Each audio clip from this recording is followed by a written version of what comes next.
C'est un ouvrage qui ambitionne de changer le regard et la pensée sur le continent africain. Qu'est-ce que l'Afrique? Réflexion sur le continent africain et perspectives. Ouvrage collectif publié aux éditions La Croisée des Chemins à Casablanca. Eugène Baudet, bonsoir. Bonsoir. Soyez le bienvenu sur le plateau du Journal Afrique. Alors vous êtes l'un des co-auteurs de cet essai, dont vous avez co-dirigé l'écriture avec l'universitaire marocaine Rabia Marrouche. Essai préfacé par Abdeljalil Lamjomri, secrétaire perpétuel de l'Académie royale du Maroc. Alors, à première vue, ce titre donne un petit peu le vertige. Qu'est-ce que l'Afrique?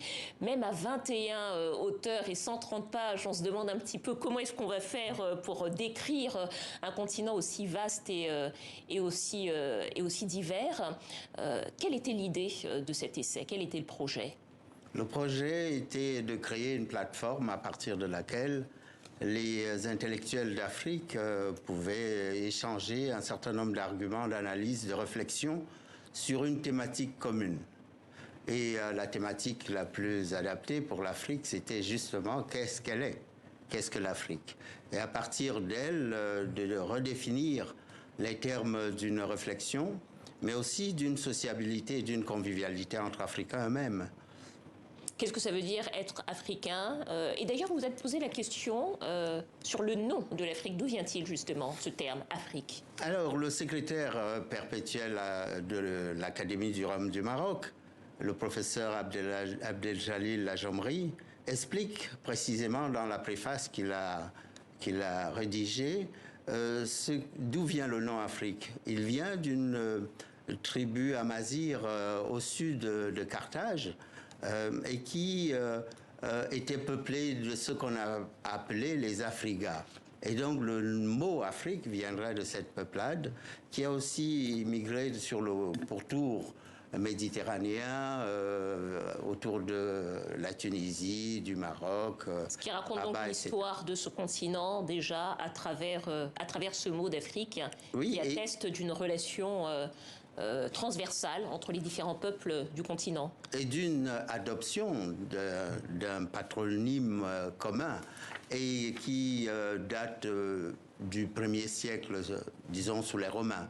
Et puis, ce terme, on a l'impression qu'il n'a pas été toujours bien compris. On a essayé donc de lui donner une origine, une perception aussi d'un ensemble qui est très varié, très divers. Et dans cet ensemble, on s'aperçoit par exemple que c'est le philosophe Ali Ben Maklouf qui le dit, il dit que dans les 6000 langues qui sont parlées dans le monde, 50% se retrouvent en Afrique. Donc il y a un patrimoine linguistique qui est souvent méconnu. Qui est souvent méconnu. Alors vous écrivez un chapitre qui est intitulé « Contre le discours » de Victor Hugo sur l'Afrique, donc célèbre écrivain français, qui en 1879 plaidait pour la colonisation du continent dans ce qu'on appelait à l'époque sa mission civilisatrice. Pourquoi est-ce qu'il vous a semblé important de commencer cet essai par ce chapitre-là, qui, je le précise, est le premier chapitre? Ce qui était important, c'était aussi de démontrer, comme le rappelle d'ailleurs dans la préface le professeur Lamjomri, qui dit que souvent l'Afrique est perçue comme étant ingouvernable et aussi philosophiquement non rétive à tout remembrement. C'est-à-dire qu'on voit très bien que quand on parle de l'Afrique, on a l'impression que à la fois rien n'y marche, et que surtout, les hommes ne peuvent pas réparer les torts ou les dégâts de l'histoire. Et parmi les dégâts de l'histoire, il y a des discours. Donc j'ai choisi personnellement pour essayer d'apporter une autre version de ce que peut être le discours sur l'Afrique, de contrer celui qu'avait prononcé Victor Hugo le 18 mai 1879. Voilà, et vous montrez comment les discours aussi peuvent avoir un impact sur les imaginaires et sur la construction des imaginaires sur cette Afrique dont nous parlons. Alors, dans cet essai, vous vous penchez sur plusieurs questions. Il y a la question évidemment de l'éducation, mais aussi des institutions politiques et de la façon de gouverner les peuples. Ces dernières années, on a assisté à une succession de coups d'État. Dernière en date, le Burkina Faso. Beaucoup sur le continent et ailleurs se demandent si, au fond, la démocratie, telle qu'elle est pratiquée sur ce continent, est adaptée au continent, adaptée au peuple. Comment est-ce que cet ouvrage répond à la question ?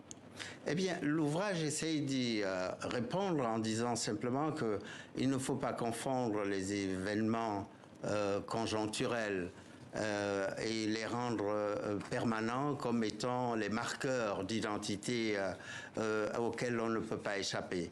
Donc la diversité de l'Afrique d'une part, mais aussi le fait qu'elle a été gouvernée par elle-même, parce qu'elle n'est pas née avec la colonisation ni avec l'esclavage. Et donc vous rappelez des épisodes Donc on rappelle aussi que l'Afrique a une histoire, parce que précisément dans le discours de Victor Hugo, l'idée c'était de dire que l'Afrique n'a pas d'histoire, elle n'a pas un horizon identifiable. Et donc il appelait d'ailleurs Victor Hugo à ce que on puisse, les peuples d'Europe puissent s'emparer de l'Afrique, que Dieu leur avait offert l'Afrique comme étant une chose qu'ils pouvaient par eux-mêmes décider de ce qu'elle allait être, de ce qu'elle allait devenir. Mais l'Afrique a été par elle-même. Elle a eu des royaumes, elle a eu des organisations sociales et politiques. Et ces organisations sociales et politiques se sont juste confrontées à d'autres mouvements qui lui ont donné à la fois une division, une segmentation et ont stoppé une marche commune qu'il faudrait essayer de retrouver, mais en repensant et en détruisant les images qui enserrent l'Afrique et qui la rendent opaque.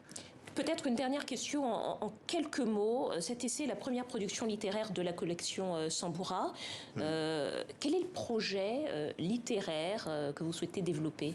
Alors, dans le projet Sambura, il y a à la fois la fiction, il y a les anthologies, il y a aussi l'idée que des essais peuvent participer de la réflexion générale et de montrer qu'à partir de Casablanca, où est installée cette maison d'édition dirigée par Dr Rabia Marouche, il y a une possibilité à la fois de mettre à la disposition des imaginaires africains une plateforme qui va pouvoir créée par elle-même, diffusée par elle-même, tout en étant ouverte aussi aux autres réflexions et aux autres personnalités venues d'autres horizons, qu'ils soient diasporiques ou même, parfois, pour ce qui concerne le livre collectif, il peut y avoir les Occidentaux. On n'est pas chauvin, voyez-vous, on n'est pas fermé. Voilà une plateforme de réflexion sur le monde des idées en Afrique. Jeanne Baudet, auteur et co-directeur de cet ouvrage « Qu'est-ce que l'Afrique ?»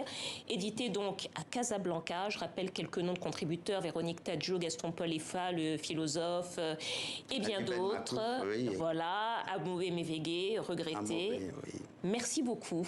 Merci à vous d'être venu nous en parler. C'est moi qui vous remercie.